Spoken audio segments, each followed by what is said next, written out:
As I look out my hotel window, gazing at Goree Island, I wonder, did my ancestors come from here or from one of the other slave castles along the west coast of Africa?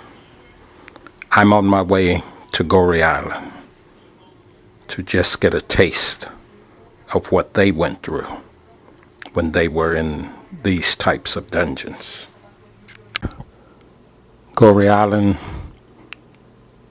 these reminders with the cannons, the cannon turrets at the fort of the battles between slavers, Portuguese, Dutch, trying to keep control of the slave trade. As I entered the harbor, it is a reminder of a time when ships would pull in to load the slaves. I go directly to visit my tour guide, Mary, and visit with her children here in Goree Island, since now people live on the island. The old side streets haunting memories of slavers walking up and down, moving around, hustling, grabbing slaves and taking them to the castle.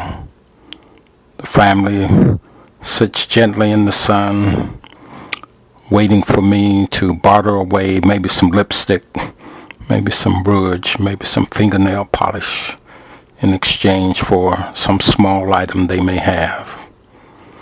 The other reminder is the church, the slavers' church.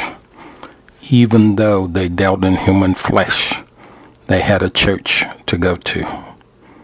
And this dungeon, here off the coast of Senegal, Goree Island, to the left is where they kept the female slaves. And up top, in the middle, is where the governor of the island stayed. And from time to time, he would bring slave women up to have sex. I visit the most important place, the door of no return, because through this door, if my ancestors were there, they came through. And those who were sick or couldn't make it were thrown here into the waters to drown. A sad reminder of what my ancestors had to go through. I went in the dark room where it was supposed to be for slaves that acted up badly, recalcitrants as they called them. And I knew that was probably where my ancestors were, because I knew they weren't leaving without a fight. Inside was just a dirt floor, no light at night, just total blackness, total darkness. And when the morning came, you could see that thin slit of light shining on the wall from outside. It was a horrible experience, and I felt bad for what they had to go through being in this dark place. It wasn't just Goree Island. There were other places like Cape Coast Island off the coast of Ghana. And I went there with the fishing boats, saw the castle, the gun turrets again reaching out over the ocean, trying to protect the slave trade. Here again, the dungeons. And when I was there, some other visitors, white visitors from Europe, came in, and the tour guide, who was African, wanted us all to go down together. And I told him we weren't going with them. They had to go on their own and experience it for themselves. They went down, and in a short period of time, all the women came out crying because they couldn't take it. And later we went down for our tour. And inside the walls, you could still feel the pain that they left there in the room. The spirit seemed to still be there. I tried to get them to allow me to spend the night in the dungeon, but they said it wasn't safe, and so I was not allowed to do that. You see here the trapdoor that was used to bring female slaves up. And in this case, I was told that if a slave woman had a child by the slave owner, then that child could go free into the population and not be a slave. So I would expect that there were numerous women who came here, had children, in hopes that their children might really be free. The crew that was with me, Carol, Yusuf, all the rest, we decided to pour a libation to our ancestors who may have been there. And as I called out the names of my ancestors, it overwhelmed me, and I began to cry. Just remembering their names and remembering that their ancestors may have come through this place. The slaves would have left here, 80% of them going to Brazil, another small portion going to Hispaniola, and a smaller portion coming on to the United States. Many were branded, some with the letter A representing the Anglican Church as they set out on their voyage. Many of them stuck like sardines in a ship, occasionally coming up top to get fresh air and to breathe a little. And on some occasion, deciding that they were not going to go this full journey, that instead of being a slave in this European slavery system, they would rather die. So they took their children and went overboard. I don't know where they came in, don't know what port they landed in.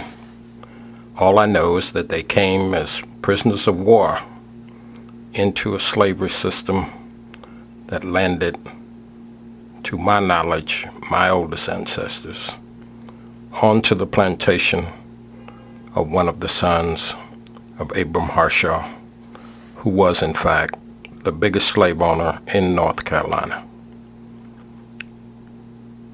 On his plantation in Murphy, North Carolina, Cherokee County, where he acquired 100 acres of land for just $100 after they removed the Cherokees from the land in 1838. His family went on to enjoy the legacy of that wealth and move on with their lives.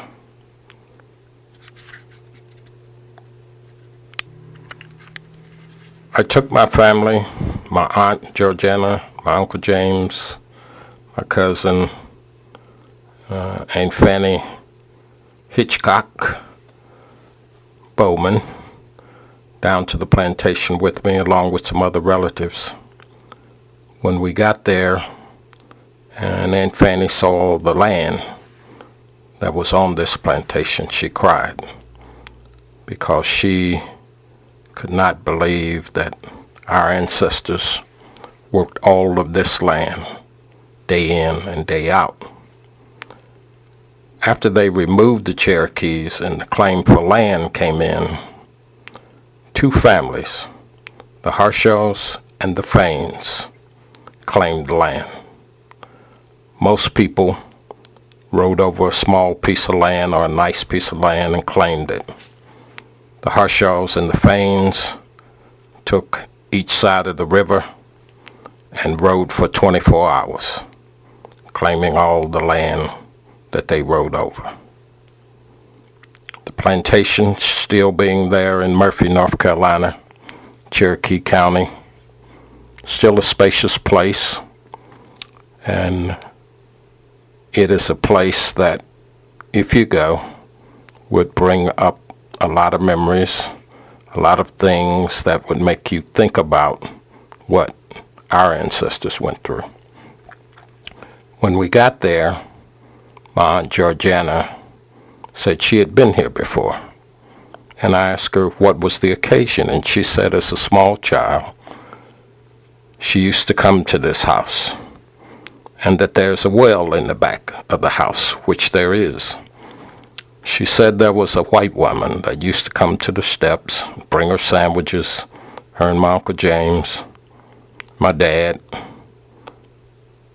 and say, "I'm your grandmother." The irony is she was not in fact white. She was mulatto, and it was her grandmother, my great-great-grandmother, Mary Suddeth, who worked in the plantation house. We walked around to the Harshaw Cemetery, and with all the tombstones of those who had been buried inside those walls, and the irony of seeing your own name on tombstones in a cemetery is kind of eerie. But we ventured on after a while and found the slave cemetery. And the only thing on that the only two headstones remaining in that slave cemetery was one of my great-great-grandmother, Mary Suddeth, and one of Charles Harshaw. The others were merely stones in the ground, rocks indicating a grave, and we estimated there were at least over 100 graves back in that slave cemetery. I was fortunate enough to collect a slave list from the will of John Harshaw, who lived there in Cherokee County and was one of the grandsons of Abram Harshaw. In his will, he also manumits or frees one of his slaves, and her name was Mary. I continue to believe that this was my great-great-grandmother, Mary Ann Harshaw, who was married to Harry Harshaw. He was born in 1797. She was born in 1810. There is an irony on this slave list in that near the bottom is one Indiana Harshaw, who married my mother's father. She was the first wife of my grandmother, Wayne Courtney's father, Monroe Courtney. So my grandmother and their first child, Henrietta, were in fact stepsisters.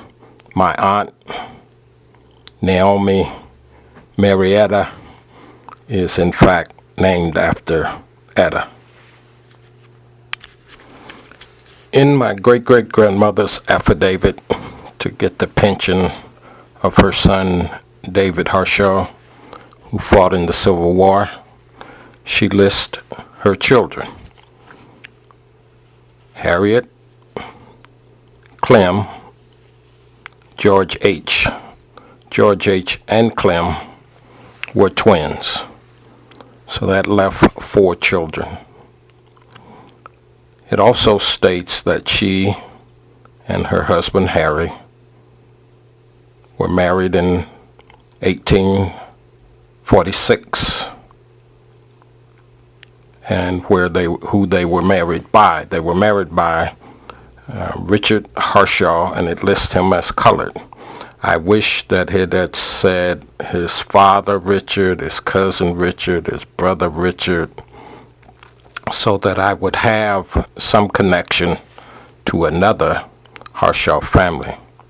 Harriet died at 12, Clem died at 13, and David died in the hospital after he became ill, serving in the Civil War at the age of 19.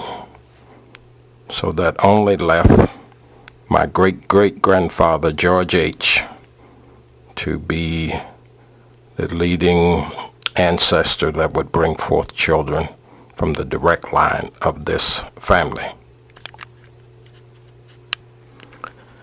David is buried in the National Cemetery in Nashville, Tennessee, along with the other Harshaws that served in the Civil War, most of them serving in 15th Regiment, Company G, United States colored troops. This is a picture of the hospital as it actually was in 1861 when he died. As you can see, it is no wonder that he passed. Harry died in 1856. He's buried in Hayesville Cemetery in Hayesville, North Carolina, not far from Murphy. In filling out the pension application, my great-great-grandmother, Mary Ann, had to get witnesses to vouch for her character and to say what she was saying was true, and that she had no other means of support other than the things she was doing. It breaks my heart each time I read what one of her neighbors said about her.